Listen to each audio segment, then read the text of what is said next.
All right, this is for Libra. This is for the first Decan. The dates for that is September 23rd to October 2nd.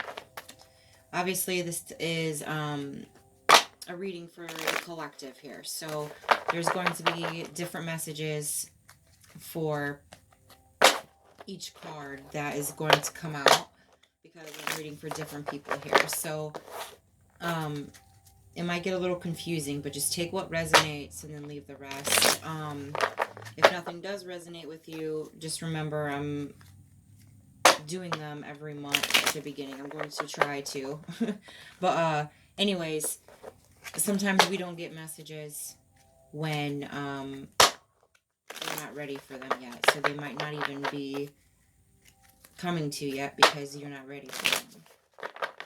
Or you're just, there's nothing you need to know. Libras are pretty smart. So half the time they don't even really need to know anything. They kind of already know what's up. You hear my blue jay? I'm going to take that one.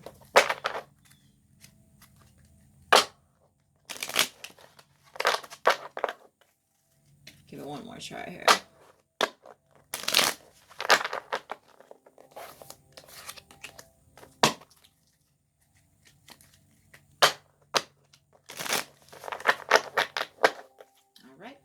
So, we have 5 cards here, and what the number 5 signifies is like major transitions.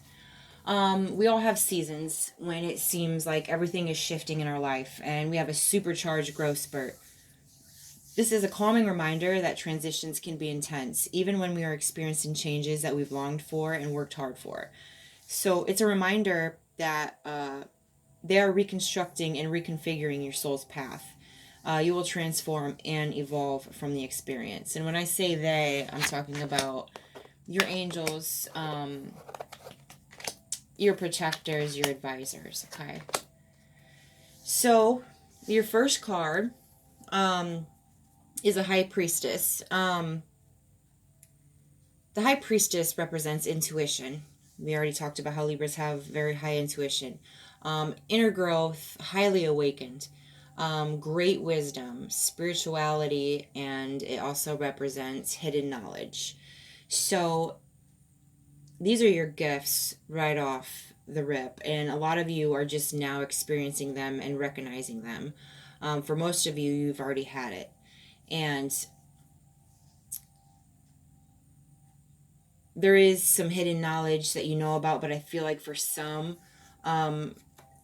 Libras out here that they just found out something that was hidden.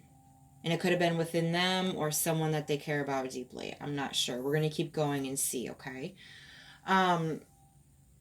Your next card is the Empress reversed, which means like smothering, inserting yourself into others' lives, stifling creativity.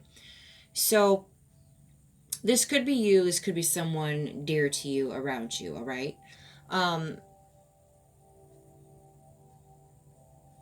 The smothering, I feel for some, could be someone that is around you.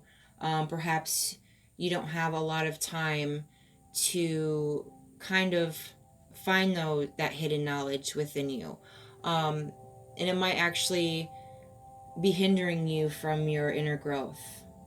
And you feel kind of stagnant right now, okay? Anyways, the inserting yourself into others' lives. This can go for some, you're just straight up nosy. But for others, this could mean like you care about people so much that you put yourselves in their positions, in their lives to help them. And it can almost take away your energy at times. You have to learn how to take that back. So you're basically smothering yourself by doing that. And how does that make sense? You want to help other people and it comes back on you, right? So if you've been feeling kind of like tired, lagging, just like a bored feeling, but stagnant, that's why. Because you're giving your energy to people that's not giving it back. and that can stifle your creativity. If you're into creating anything, it could be painting, whatever. Take some time out for you instead of helping other people, and start making something that you like to make. And that's a way to get your energy back, by the way. It's a good way to cope with things too, especially if you're getting this hidden knowledge within you, you're having this inner growth. For people that aren't used to being awakened, okay, this is a good way to get that out by being creative with something. All right, give me 1 second. All right, so we have the next card is Six of Wands, or Six of Swords, excuse me. And it means a necessary transition, relocating, moving on in a journey. You could see, this man here on a boat, and he's rowing away. There's a woman and there's a child on it as well. So, for some people here, there's literally going to be moving. You're going to be moving somewhere different. There is going to be a change. It's going to be a necessary change, and an exciting change. It's going to be a good one. And for some of you, this means you're moving on from a lot of things from the past. And there's new journeys ahead. These changes are bringing new paths, new journeys to you. And you're going to be doing it. You're going to be doing the transition yourself, but it is going to be spiritually guided. We've already spoke about the number 5, right? Major transitions. So this goes with that extremely, okay? So a lot of you are going through a lot of fucking changes. And I think why the High Priestess came out to remind you of your gifts is to remember to not be scared of this, to follow through with it. This is something that you need to do. So use that wisdom within you to make that change, and to know that these changes are transforming and involving you, okay? To be on the path, your soul path that you're supposed to be on. Huge confirmation there with that. The next card is the Devil card, and it's in reverse. And when it's in reversed, it means freedom, regaining control, shaking off debts. It could mean shaking off addictions, and opening up spiritually even more. So, man on the boat journey, you're journeying to a different freedom. And this doesn't have to be physically for a lot of you. This could mean, like I said, moving on from the past, all right? So when I say freedom, you're breaking the chains. With the Devil card, it's like the Lover's card, but instead of the angel being here, it's the devil. It's usually like a toxic relationship. They're chained together. They can't get away from each other, etc., etc., etc. So the freedom, when it's reversed like that, you're breaking those chains with something that you were chained to in the past. Perhaps a past relationship, okay? And that's for some of you. But anyways, regaining control. This could also be, when it comes to, when I see shaking off addictions, I feel like it goes with that too. When we're addicted to anything, it could be food. I'm not just talking about drugs and alcohol and cigarettes, okay? Anything. I get addicted to cookies, all right? I get addicted to Reese cups, and I can't cut the fucking chain sometimes. So that's what I'm talking about. You have to regain control, and when you're addicted to something and you lose your control to it, simple. So when you're being controlled by something, and this could be a person as well, when you're being controlled by something, it is hard to break out your intuition and being fully awakened, being at your fully potential, to recognize that these transitions that are happening are to help you transform and evolve. And it also makes you focus, like the Empress card. It also makes you focus on other people's lives instead of your own, because you don't want to look at your own, because then you have to look at those addictions. You have to look at your own, regaining your own control. You have to look at all the debts, that came from it. But this is a good sign that you're shaking all of this off. There's going to be freedom coming. And another way, or another reason I know that is because your next card is one of the most beautiful cards to me personally. And it's your last card. So this is your ending. This is all for this month, okay? It could maybe carry on to the next. But it's the 7 of Cups, and it means like too many choices, commitment issues, daydreaming, fantasy, options, visions.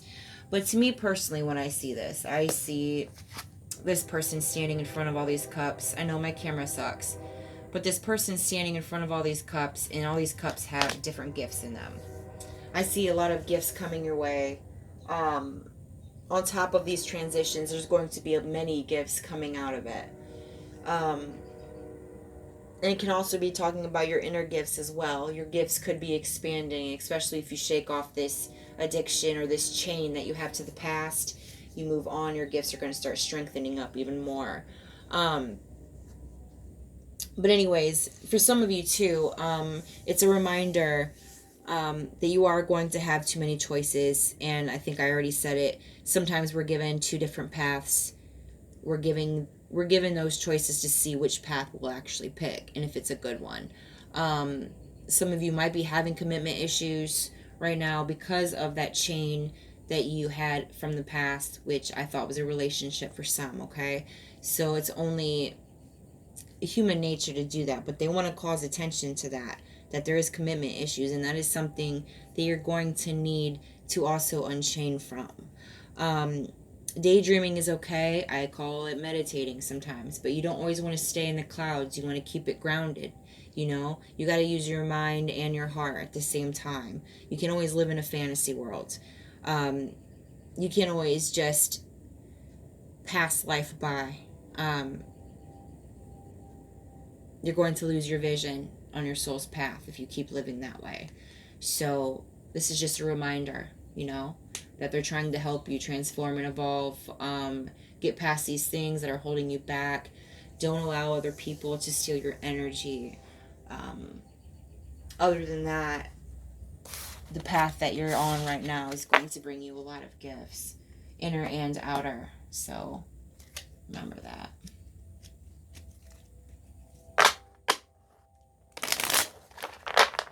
These are my oracle cards. It's just like little messages.